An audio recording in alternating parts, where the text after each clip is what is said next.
आणि दुसरं, तुम्ही तुमच्या जीवनामध्ये 2 याद्या करा बरं. कोणत्या बरं त्या?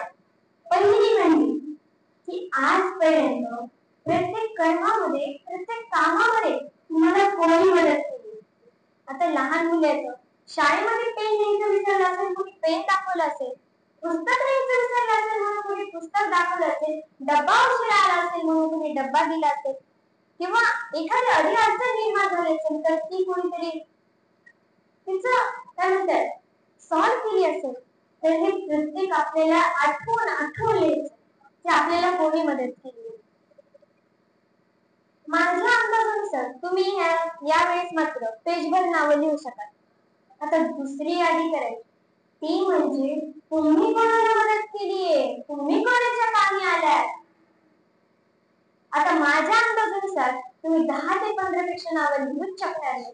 आणि हेच तर आपल्याला बघायचं आहे, जर आपल्याला कोणी मदत केली ही यादी जर हातभर होत असेल ना, तर आपण कोणाला मदत केली ही यादी जेव्हा 2 हातभर होईल ना, तेव्हा म्हणायचं तेव्हा तुमचं जीवन सुंदर झालं आणि त्याच क्षणाला तुमचं जीवन सुंदर होणार.